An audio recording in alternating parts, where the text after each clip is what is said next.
बिस्मिल्लाहिर्रहमानिर्रहीम। अस्सलामुअलैकुम नाज़रीन।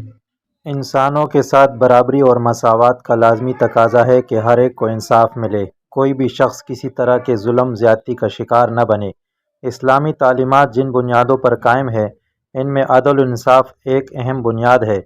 इस्लाम ने वाज़ेह किया कि इंसान अगर जुल्म की राह पर चल पड़े तो माशरा लाज़मन बेचैनी और इज़्तिराब से दोचार रहेगा और इस माशरे से अमन और सुकून गायब हो जाएगा। इस्लाम जिस माशरे की तामीर चाहता है, इसका तस्वुर अदल और इंसाफ के बग़ैर नहीं किया जा सकता। कुरान में अल्लाह ने हुक्म दिया, इन्नल्लाह यअमुरु बिल अदलि वल इहसान व ईताइ ज़िल क़ुरबा व यन्हा अनिल फ़हशाइ वल मुनकर वल बग़ी।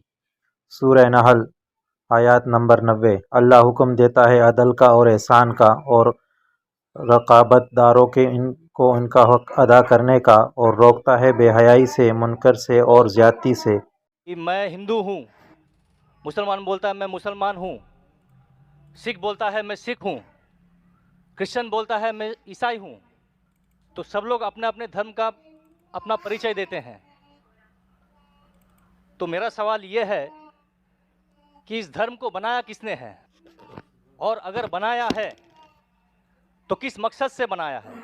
क्या हम सिर्फ एक धर्म को मान नहीं सकते हैं जो कि इंसानियत धर्म है, और कोई धर्म को न माने, न हिंदू, न मुस्लिम, न सिख, न ईसाई, और किसी भी धर्म को कबूल करवाना क्या ज़रूरी है। बिना किसी धर्म को कबूले बगैर क्या इंसान नेक और सही रास्ते पे चल नहीं सकता है। और ये जो अपने अपने धर्म के गुरु हैं, वो किस लिए अपने धर्म का प्रचार करते हैं और किस मकसद से करते हैं, ये मेरा प्रश्न है। भाई साहब का बहुत अच्छा सवाल है कि लोग कहते हैं मैं हिंदू हूँ, मैं मुस्लिम हूँ, मैं सिख हूँ, मैं ईसाई हूँ। तो ये धर्म को किसने बनाया? धर्म होना चाहिए कि सिर्फ, बिल्कुल सही है, धर्म होना चाहिए कि, और वो होना चाहिए इंसानियत। भाई साहब पूछते धर्म होना चाहिए कि, फिर पूछते क्या धर्म को कबूल करना जरूरी है, और क्या एक धर्म में मानना जरूरी है। भाई साहब ने अच्छा सवाल किया कि कोई कहता है मैं मुस्लिम हूँ, कोई कहता है मैं हिंदू हूँ, कोई कहता है मैं ईसाई हूँ, कोई कहता है सिख हूँ। ये धर्म को किसने बनाया, और धर्म होना चाहिए एक।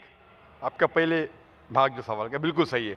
कुरान में अल्लाह ताला फरमाते सूरह अल इमरान में सूरा नंबर 3 आयत नंबर 19 में, इन्ना दीन इंदल्लाहिल इस्लाम, अल्लाह के नजदीक सिर्फ एक ही दीन सही है, वो है अपनी जिंदगी अल्लाह के, खुदा के, ईश्वर के, भगवान के अहकामात के मुताबिक बसर करना। तो दीन होना चाहिए एक ही। ये इतने दीन किसने बनाया? इंसानों ने बनाया।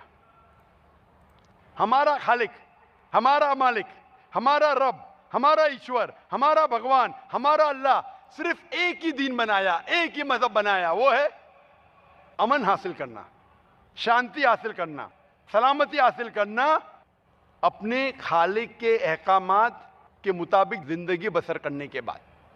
इसीलिए दीन, मजहब खालिक ने सिर्फ एक ही भेजा, लेकिन वक्त के दौरान मिलावट होते गए, मिलावट होते गई। मिलावट होने की वजह से अल्लाह ने दूसरे नबी भेजे, दूसरी किताब भेजी, फिर मिलावट हुई और दूसरे पैगंबर भेजे और एक किताब भेजे उसे सही करने के लिए। इस तरीके से अल्लाह के रसूल मोहम्मद सल्लल्लाहु अलैहि वसल्लम फरमाते कि अल्लाह ने इस जमीन पे 1,24,000 पैगंबर भेजे, कई किताबें भेजे, आखिरी किताब कुरान मजीद। कुरान में लिखा है सूरह राद में सूरा नंबर 13 आयत नंबर 7, वलिकुल्लि कौमिन हाद, कि हर कौम पे मैंने पैगंबर भेजा। सूरह राद सूरा 13 आयत नंबर 7, और सूरह राद सूरा नंबर 13 आयत नंबर 38 में कि हर दौर में हमने एक किताब नाजिल की, आखिरी किताब है कुरान, आखिरी पैगंबर मोहम्मद सल्लल्लाहु अलैहि वसल्लम। हमारे खालिक ने एक ही मजहब भेजा, हमने उसमें मिलावट पैदा की। मजहब का अगर सही मानी ले, हिंदू की क्या मानी? हिंदू की मानी यह है कि जो इंसान हिंदुस्तान में रहता है, जो इंडस वैली के इस तरफ रहता है, उसे कहते हैं हिंदू। ये लफ्ज सबसे पहले बार इस्तेमाल किया था अरबों ने हिंदुस्तानी के लिए। इस लफ्ज के एतबार से मैं हिंदू हूं। उसके बाद लोगों ने कहा कि नहीं, हिंदू वो है जो बुत परस्ती करता, वो गलत है। तो सही मानी हिंदू के मैं हिंदू हूं। ईसाई के मानी क्या? ईसाई के मानी जो ईसा अलैहिस्सलाम के पैगाम पे अमल कर रहा है, ईसा अलैहिस्सलाम ने जो चीज सिखाई उस पर अमल करता है। मैं कहता हूं कि मैं जो अपने आप को ईसाई कहते हैं उससे ज्यादा ईसाई हूं, क्योंकि मैं ईसा अलैहिस्सलाम के बातों पे और अमल करता हूं बनिस्बत वो लोग जो अपने आप को ईसाई कहते हैं। तो उस लिहाज से मैं और पक्का ईसाई हूं। जू का मतलब क्या? जू का मतलब वो जो खुदा से, अल्लाह से मोहब्बत करता है। मैं अल्लाह से मोहब्बत करता हूं। मुस्लिम के मानी क्या? मुस्लिम के मानी वो इंसान जो अमन सलामती हासिल करता है अपनी जिंदगी को अल्लाह के अहकामात के मुताबिक बसर करने के बाद। मैं मुस्लिम हूं। आप समझ रहे? ये मिलावट बाद में आई, जो ईसा अलैहिस्सलाम ने सीखा उसमें मिलावट आई। तो धर्म सिर्फ एक होना चाहिए। आपका दूसरा भाग, हम क्यों ना सिर्फ इंसानियत पे अमल करें? भाई साहब, आप अच्छे मुसलमान बनने के लिए सबसे पहले आपको अच्छा इंसान बनने पड़ेगा। अच्छा इंसान बनना मतलब, एक मिसाल दे रहा हूं जो मैंने कल दिया था। अच्छा इंसान बनना मतलब स्कूल पास करना। अच्छा मुसलमान बनना मतलब पीएचडी। तो पीएचडी करने के लिए पहले 10वीं तो पास करने पड़ेगा। 10वीं पास करने के बाद ही पीएचडी कर सकते। आप बोले 10वीं के बाद मैं खुश हूं, नहीं, मैं पीएचडी के बाद खुश हूं। तो अच्छा मुसलमान बनने के लिए अच्छा इंसान बनना जरूरी है। जैसा मैंने शुरू में कहा, आप एक मुझे इस्लाम की तालीम बताओ जो इंसानियत के खिलाफ है, एक भी नहीं। तो इस्लाम मजहब इंसानियत का है, लेकिन इंसानियत के अलावा और चीज आपको सिखा रही है। क्या कह रही है? शराब मत पियो। अब इंसानियत में शराब पी सकते हैं क्या? नहीं। इंसानियत की किताब में आप शराब पी सकते हैं। हमारा खालिक बोलता है नहीं, शराब पीने से क्या होता है? आज जितने बलात्कार हो रहे, 80% से ज्यादा जो आदमी बलात्कार कर रहा है या वो औरत जिस पे बलात्कार हो रहा है या दोनों, तीनों में से एक शराब के नशे में था। इधर वो बलात्कार करने वाला शराब के नशे में था या जो औरत पे बलात्कार हुआ गया, या दोनों शराब के नशे में थे। 80%। इसलिए हमारा खालिक, हमारा रब कहता है शराब मत पियो। इंसानियत कहती है शराब पियो। आप किस में मानेंगे, इंसानियत या रब में? तो इसीलिए मुस्लिम बनना इंसानियत का पीएचडी है। अच्छा इंसान बनना मतलब स्कूल पास करना। मैं बिल्कुल आपसे सहमत हूं। अच्छा इंसान पहले बनो, फिर मुस्लिम बनो। अच्छा मुसलमान बनने के लिए रब की इबादत करना जरूरी है। आपने पूछा कि कोई मजहब को फॉलो करना जरूरी है? बिल्कुल। अगर आपके पास रूल्स रेगुलेशन नहीं है, आप जब स्कूल में जाएंगे आप बोलेंगे स्कूल के रूल्स को फॉलो करना जरूरी है क्या? मैं एक दिन पीले कपड़े पहनूंगा, एक दिन नीले कपड़े पहनूंगा, एक दिन लाल, नहीं, रूल फॉलो करो। सब लोग साथ में ABCD, नहीं, मैं ACDB पढ़ूंगा, Z पढ़ूंगा, नहीं, ABCDEFG, कायदे से पढ़ो। आप कोई कायदा फॉलो, आप बोलेंगे रूल फॉलो करना जरूरी है, मैं लेफ्ट हैंड पे नहीं चलाऊंगा, राइट हैंड पे चलाऊंगा। हिंदुस्तान में तो राइट हैंड ड्राइव, अमेरिका में तो लेफ्ट हैंड ड्राइव। नहीं, लाल के ऊपर मतलब मैं जाऊंगा, ग्रीन मतलब मैं ठहर जाऊंगा। रूल नहीं फॉलो करेंगे तो कैसा जिएंगे, कैसा गाड़ी चलाएंगे? तो जब गाड़ी चलाने के लिए रूल फॉलो करने पड़ता है तो जिंदगी बसर करने के लिए रूल नहीं फॉलो करेंगे? ये जाहिल इंसान कहेगा, होशियार इंसान नहीं। और मैं समझता हूं। Ground control, come in. It's the space station. We have an unidentified object for... गाड़ी चलाने के लिए रूल चाहिए, स्कूल में जाने के लिए रूल चाहिए, जिंदगी बसर करने के लिए रूल नहीं। आप बोलेंगे मैं नाक में से खाऊंगा, चलेगा नहीं, मैं मुंह में से खाऊं। आप समझ रहे? तो ये हमारा खालिक। आप जब बीमार होते किसके पास जाते? डॉक्टर के पास जाते। डॉक्टर को इल्म है इंसान के जिस्म के बारे में। वो खालिक और सबसे बड़ा डॉक्टर है, वो जानता है क्या अच्छा है क्या बुरा है। इसीलिए खालिक जो कहता है, हम आपको बनाने वाला जो कहता है, उसके अहकामात पे चलने से अच्छे मुसलमान बन सकते और सबसे ज्यादा सफल मुसलमान बन सकते और इंसान बन सकते। मैं पूछना चाहता हूं, आप मानते हैं खालिक में? खाली का मतलब मुझे नहीं पता। बनाने वाला। आप एक ईश्वर में मानते, एक खुदा में मानते या अनेक खुदा में मानते? नहीं, मैं तो सभी जगह जाता हूँ, मंदिर जाता हूँ, मस्जिद जाता हूँ, लेकिन मैं किसी को मानता नहीं। नहीं मैं नहीं सिर्फ यही मानता हूँ कि मैं एक- भी मंदिर जाता हूँ, एक कोई मस्जिद Almighty है, एक power जो है, मैं भी मंदिर जाता हूँ, मस्जिद जाता हूँ। एक पावर जो है जो हमको रूल करती है, मैं उस चीज को मानता हूँ। एक पावर, दो पावर नहीं ना, एक पावर जो है वही मैं तो मानता पूछ रहा हूँ हूँ, मैं, एक पावर को मानते हैं, दो पावर को मानते एक ही हैं? पावर को मानता हूँ। मैं भी एक पावर को मानता हूँ, मंदिर भी जाता हूँ, मस्जिद भी जाता हूँ, लेकिन मंदिर जाके बुत परस्ती नहीं करता हूँ, मूर्ति पूजा नहीं करता हूँ, क्योंकि वो पावर कहती है मूर्ति पूजा मत करो। मूर्ति मतलब वो पावर वाले को आप कम पावर दे रहे, बराबर ना?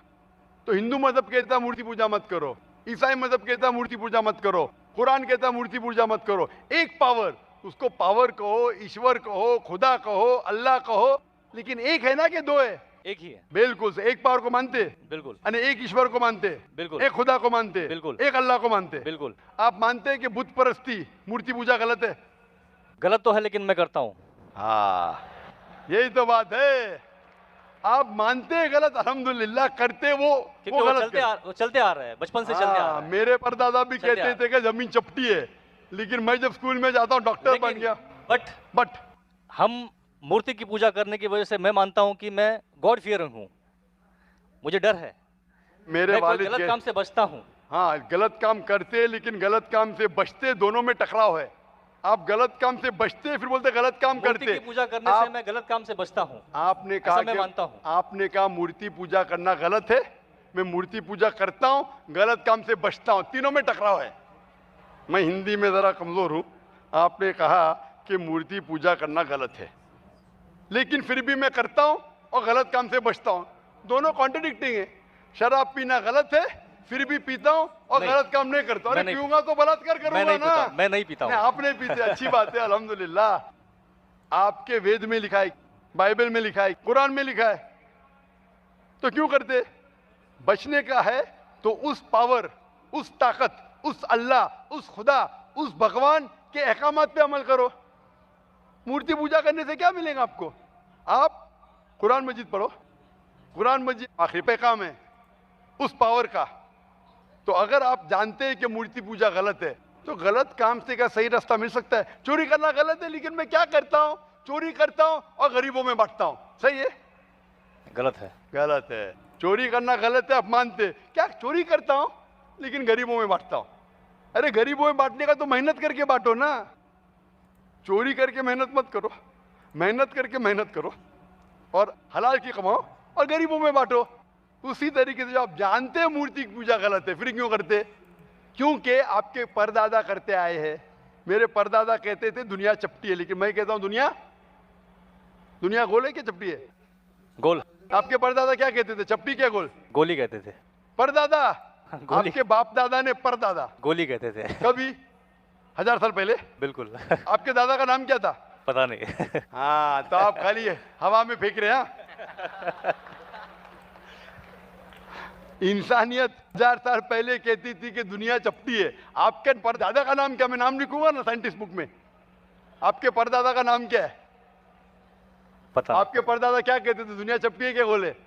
मैं कुछ नहीं कह सकता इसके बारे हाँ। में, क्योंकि मैंने सुना नहीं है क्या कहते थे। बराबर। लेकिन साइंस कहती है, मेरे परदादा और आपके परदादा कहते थे कि चपटी है। आप मानते हैं चपटी है? नहीं, क्योंकि आप तरक्की कर चुके हैं। जब तरक्की करते हैं, गलत चीज को छोड़ देने का है। अभी बुत परस्ती करेंगे या छोड़ देंगे? कोशिश करूंगा छोड़ने की। हाँ, ये बात हुई ना, ये मर्दानी बात हुई ना। माशाल्लाह, ये अच्छी बात है कि भाई साहब मानते एक पावर में, एक खुदा में, एक ईश्वर में, एक भगवान में। बुत परस्ती गलत है और कोशिश करेंगे इसको छोड़ने की। आप मानते हैं कि मोहम्मद सल्लल्लाहु अलैहि वसल्लम पैगंबर है? पता नहीं, मुझे नहीं मालूम। इसीलिए मैं चाहूंगा कि आप कुरान मजीद पढ़िए। जी। मैं आपको कुरान मजीद का तर्जुमा दूंगा। जी। अंग्रेजी जानते तो अंग्रेजी में दूंगा, हिंदी जानते हिंदी में दूंगा। पढ़िए, इससे आप हिदायत पाएंगे और इंशाअल्लाह जो भी मुश्किलात है आप मुझे पूछ सकते हैं या हमारे इदारे को लिख सकते हैं। और जब आप एकदम संतुष्ट हो जाएंगे कि सही किताब है, फिर आप एकदम अच्छे, अभी आप इंसान हैं, अच्छे इंसान हैं और अच्छे PhD बनेंगे। उस दिन का मैं इंतजार करूंगा। शुक्रिया। Hope that answers the question. शुक्रिया, शुक्रिया, थैंक यू। नाज़रीन कराम, इस दुनिया में हर पैदा होने वाला इंसान कुछ हुकूक लेकर पैदा होता है। इन हुकूक से ही उसकी तरक्की और अज़मत वाबस्ता होती है। ये हुकूक ही उसे रिफ़त और बुलंदी अता करते हैं। अगर ये हुकूक उससे छीन ले जाएं या उससे छिन जाएं तो वो ज़िल्लत और पस्ती की ज़िंदगी गुजारने पर मजबूर हो जाता है और उसकी तरक्की के सारे इम्कानात ख़त्म हो जाते हैं। मौजूदा ज़माने में उन हुकूक़ को इंसानी हुकूक़ के नाम से याद किया जाता है। दरअसल ये फ़ितरी हुकूक़ हैं। हर साल 10 दिसंबर को आलमी हुकूक़ इंसानी के दिन के तौर पर मनाया जाता है। जदीद दौर के मौर्रिख़ीन के नज़दीक हुकूक़ इंसानी की तारीख़ का आगाज़ मैग्ना मुआहदे से हुआ। 800 साल पहले 13वीं सदी ईस्वी में 15 जून 2015 को शाह के दौर में इस वक़्त के जॉन बरतानिया और जागीरदारों के दरमियान झगड़े की बुनियाद पर यह मुआहदा हुआ था। इसमें बादशाह और जागीरदारों के आपस के हुकूक़ और इख्तियारात मुतय्यन किए गए। इसमें कोई एक आध अवाम का हक़ भी था। आप अहले मग़रिब से इंसानी हुकूक़ के हवाले से बात करेंगे तो वो आपसे कहेंगे कि हमारी हुकूक़ इंसानी की तारीख़ का आगाज़ मैग्ना कार्टा मुआहदे से होता है। मग़रिब में इस सिलसिले में और भी कोशिशें हुई। मिसाल के तौर पर एक मंशूर कॉनकॉर्ड पर शाह कॉनकॉर्ड सानी के ज़रिए पार्लियामेंट के इख्तियारात मुतय्यन किए, जिससे अफ़ान्सो 1118 ईस्वी में अल्फ़ान्सो नहम जा के अदम जवाज़ के उसूल तस्लीम कराया गया। 1766 में फ़्रांस के मारूफ मुफ़क्किर रोसो ने मुआहदा इमरानी लिखा। उसकी बुनियाद पर 1789 में डिक्लेरेशन ऑफ 1789 फ़्रांस का मंशूर हुकूक़ इंसानी सामने आया। 1776 में the right of man America रियासत वर्जीनिया में एक इज्तिमा हुआ, जिसमें इंसानी हुकूक़ का मंशूर मंजूर किया गया। अक़वाम मुत्तहिदा ने मुख्तलिफ़ मौक़ों पर बहुत सारी करारदादें मंजूर की। आखिर में 10 दिसंबर 1948 को अक़वाम मुत्तहिदा ने आलमी मंशूर हुकूक़ इंसानी का बिल पास किया। दुनिया की ज़्यादातर कौमों ने इसकी तायीद की। जिन कौमों ने तायीद नहीं की उन्होंने इससे इख्तिलाफ़ भी नहीं किया। हमारा मुल्क पाकिस्तान भी अक़वाम मुत्तहिदा का रुकन है और इसने भी इंसानी हुकूक़ के मंशूर पर दस्तखत किया है। जहाँ इस एलामी की बहुत सी खूबियाँ हैं, वहीं इसमें कुछ बुनियादी ख़ामियाँ भी हैं। इन ख़ामियों की वजह से आज से उसके मुतवक्किल नताइज बरामद नहीं हो पा रहे। इंसानों के साथ बराबरी और मसावत का लाज़मी तकाज़ा है कि हर एक को इंसाफ़ मिले, कोई भी शख्स किसी तरह के जुल्म ज़्यादती का शिकार न बने। इस्लामी तालीमात जिन बुनियादों पर कायम है, इनमें अदल और इंसाफ़ एक अहम बुनियाद है। इस्लाम ने वाज़ेह किया कि इंसान अगर जुल्म की राह पर चल पड़े तो माशरा लाज़मन बेचैनी और इज़्तिराब से दोचार रहेगा और इस माशरे से अमन और सुकून गायब हो जाएगा। इस्लाम जिस माशरे की तामीर चाहता है, इसका तसव्वुर अदल और इंसाफ़ के बग़ैर नहीं किया जा सकता। कुरान में अल्लाह ने हुक्म दिया, इन्नल्लाह यअमुरु बिल अदलि वल इहसान व ईताइ ज़िल क़ुरबा व यन्हा अनिल फ़हशाइ वल मुनकर वल बग़ी। सूरह नहल आयत नंबर 90। अल्लाह हुक्म देता है अदल का और एहसान का और रकाबतदारों के इनको इनका हक़ अदा करने का, और रोकता है बेहयाई से, मुनकर से और ज़्यादती से। अल्लाहु अल्लाहु अल्लाहु अल्लाह अल्लाहु अल्लाहु अल्लाहु अल्लाह अल्लाहु अल्लाहु अल्लाहु अल्लाह अल्लाहु अल्लाहु अल्लाहु अल्लाह अल्लाहु अल्लाहु अल्लाहु अल्लाह अल्लाहु अल्लाहु अल्लाहु अल्लाह अल्लाहु अल्लाहु अल्लाहु अल्लाह।